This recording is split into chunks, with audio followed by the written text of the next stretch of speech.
What's up, YouTube and the land of the internet? In this video, we're going to be talking about the Bonafide Freak, which was recorded in 1983 at QCA Studios in Cincinnati, Ohio, with Bill Halverson twirling the dials in the production standpoint. So in this video, we will be discussing the origins of the song,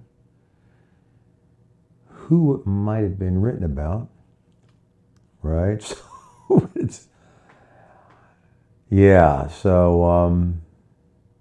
I don't know how deep we'll go with that one, but we'll give you a general synopsis of whom it was written about and why. And we'll play some clips from the song, and we will kind of dial some things in from there. I will tell you that from the very start here, that all of my original songs, they're like many other folks have said in the past, they're all my children. I love them all. So that being said, Bonafide Freak is one of my favorites. So yeah. So anyway, we'll pop through that. We'll go over that, and So let's hop on in there. All right. So let's listen to a little bit of the Bonafide Freak.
Yeah, so you get the idea there. And so then what comes down to, you're a fool, you're a fiend, like something I've never seen, right? I mean, that just sounds like really bad.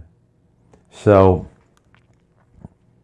the song was written lyrically for my girlfriend at the time's mother, who was definitely different, but you know, we were different.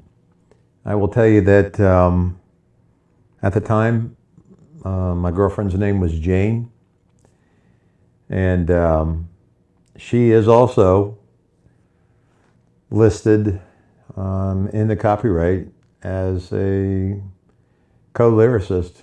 Actually, I think that I'd have to look at it, but I believe that she is listed as a lyricist. even though I came up with a bunch of the words. She also came up with some herself.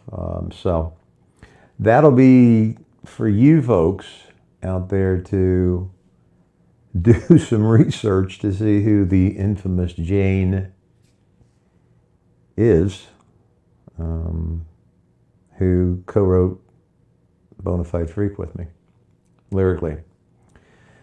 So anyway, that being said, in the regards of why her and I wrote the lyrics for that, hey, you know what?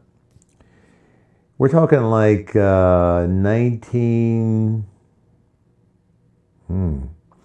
I don't know, I'm thinking like 1970. Actually, I mean, it's even hard for me to, once I go back and think about that, because the lyrics for that and the impetus for the lyrics in regards to her mother, now that I think about it, would have been basically like 1978, 79.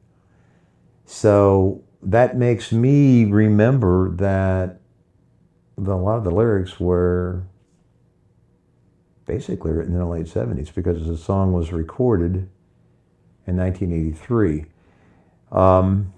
Going down the path of where I came up with the music from, definitely from the standpoint of late 70s influences. One of the groups that comes to mind that kind of spurred me with it, and you cats out there can correct me if I'm wrong, but I believe the name of the band was Anvil, and the song that was like totally and still is badass, March of the Crabs. Yeah, killer tune.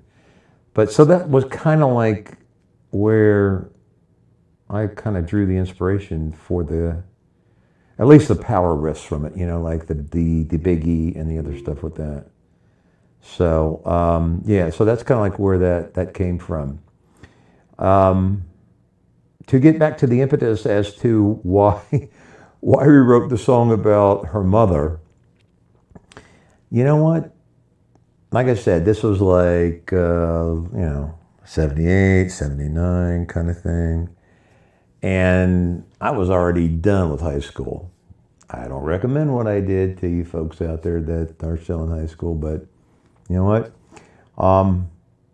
In my 11th grade year, little personal kind of history, in my 11th grade year, they kind of went into an asinine, to this day,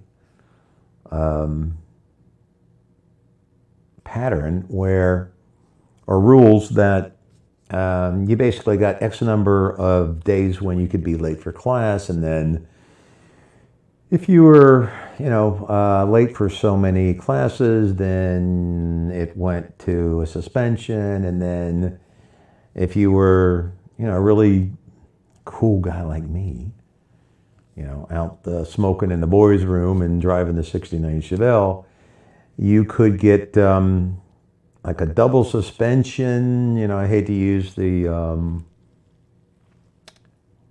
from the movie thing, but anyway, long story short is that I go into the office because I had basically like a triple suspension from friggin' Animal House. And well, Mr. Rotundo, we see here that you were late, and you were, you got demerits. Yeah, that's what they're called, right? Remember demerits, right?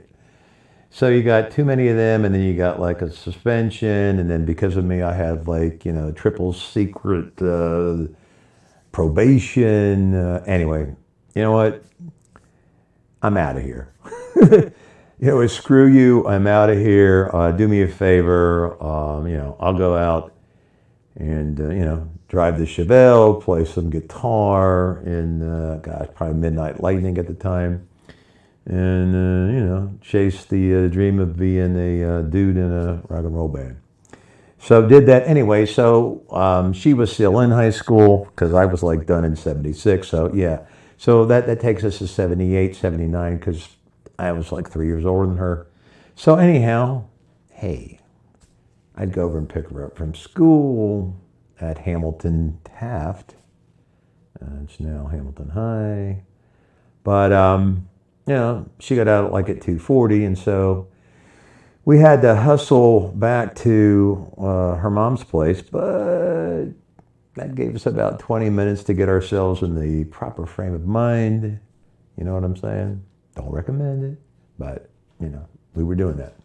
So, we'd get there, and the reason why we had to be home by 3 o'clock, or to her mom's place, was because we had to watch General Hospital. Yeah, I admit it. She got me hooked on General Hospital. So we would come in, our eyes blazing, and Mom would be there, and, she had gotten home from work, and she loved to power smoke Winston cigarettes, right, at the counter, and she would be on the phone like 8 hours a day. She had, I don't know, like 7 sisters or something, right? And I'm not going to say her name because if you do the homework, you'll be able to find out what her name, and God rest her soul, right? I mean, her intentions were good, but she's banging down on Winston cigarettes. There's a big ashtray with like 20 butts in it. She's on the old school landline, talking to her sisters, and she'd hear the big, 425 horsepower Chevelle pull up, and she knew we were coming in. And, we'd come in, and so she's on the phone. We're like, we got to hurry up because we're, red eye and feeling right. Turn on channel 12, man, to get to, General Hospital, ABC. But on the way in there, she would look at us, and she would see that we were, feeling pretty good. And so she'd say, hold on a second. So what do you, well, we're just going to, and, we're like totally hammered. And she says, oh, honestly, you're doing that? Yeah, we are. So, boy, and she made like just the weirdest faces when she would do that. She kind of looked like a freak. So, yeah. So anyway, her and I came up with, for some reason, Bonafide, and that's kind of like on my side of things. You're a Bonafide freak every day of the week. You're a fool, you're a fiend. Like something I've never seen. So draw your own conclusions to that. Not that she was a total freak, but just a difference in ages and things like that, and different priorities, if you will. I mean, I kind of get where she was coming from. I mean, hell, it was her daughter. Here's this crazy rock and roll guitar player, and, yada, yada, yada. So that's kind of like where that whole thing came from, where it's at. And so, so anyhow, we'll get into the next part of the song, and we will go from there. So stick with me. Thanks. All right, so back at you. So I still love playing this song to this day. And Bonafide Freak is one of the songs in the song list for my current and favorite classic rock, arena rock, big hair rock, original rock bands that I'm honored to be in the band with, H&R Rock, which is Rob Hurd, Jamie Cook, Dwayne Chandler, and yours truly, Nick Rotundo. And we will be coming to your town. So, if you're into what I previously mentioned, along with originals, and hey, we've got some new originals from an H&R Rock standpoint. Come on out and see us. Keep your eye on the prize kind of thing, and come out and rock with us. But yeah, so getting back to the Bonafide Freak walkthrough here. It was on the Black Fury album. So, and I mentioned Bill Halverson earlier. Bill Halverson, great guy. Hey, thank you, Bill. Bill Halverson went way back into, I think, and Bill, if you see this, you can comment, correct me if I'm wrong, but I think you started doing engineering and producing like in '62.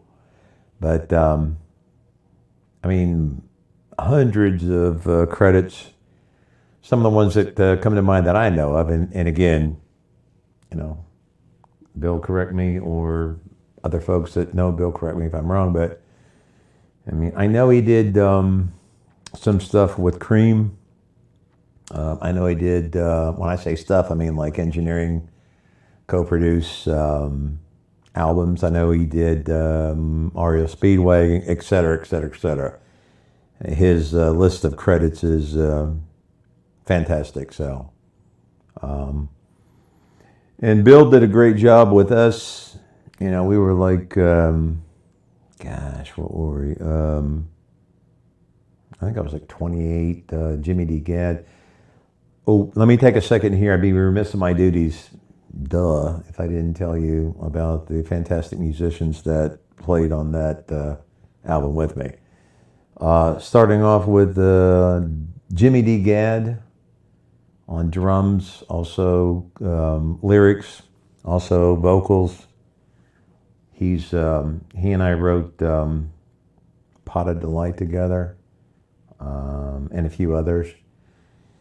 Don Delph, also he and I wrote a couple of songs that are on the Black Fury album. Pat Bishop on bass. And I'm sorry, Don was lead vocal. So everyone did backup vocals, myself included. Yikes. So, and some other folks too that kind of popped in there to do that. So the Black Fury album, you know, is considered, from what I understand, is considered a classic if you're a vinyl collector type of thing globally. I think we pressed like either 5,000 or 8,000 copies. Kind of sounds about right to me. My mom and dad, Benny Rotundo, God rest his soul, and my mom, Joy, one of the biggest fans of all time. And really, the reason why I started playing guitar, she would sing to me, and I'm going to get a little personal here, and I apologize, but I mean, everybody's like, yeah, right, dude. I remember her singing to me while she was giving me a bath in the sink. Yeah, you're like, yeah, right. No, I'm telling you that I remember that because I used to like push my feet on the side of the little sink tub, and I thought, like, you know, how good that felt. So, yeah, whatever. But so yeah, God rest their souls and kudos to them. So they actually paid for that. I think we paid them back. Memory serves me right, you know, in the regards of that. So, collector's item, my understanding, they're out there. You're going to pay a bunch of bucks for it if you want to get one. Guy like me might have a couple. So, I don't know. Maybe we'll do, you know, some type of whoever subscribes to the channel, you know, who gets the most subs, whatever. Yeah, you know, maybe you get a Black Fury album. Anyway, that being said, so there were many other, I think we did like 6 on that, songs on that EP, as they were called back in the day. And so Bonafide Freak was one of the fun ones there for sure, and it's still in the playlist, like I said, with H&R Rock. So I think that I'm going to go ahead and put a wrap on it here, and hopefully that gives you some background into, you know, Bonafide Freak, kind of, you know, weird lyric. Okay, so like what's that about? So hopefully That gives you a little insight into where it came from in regards of lyrically. Musically, I kind of touched on one of my inspirations for that. You know, Anvil, as I've said, March of the Crabs previously, and probably two or three others that I'm not remembering right now. So at this point, I'm going to go ahead and wrap it. If you want to have me go deeper into, you know, like the chording, the leads, what kind of gear did you use? It's pretty interesting, really.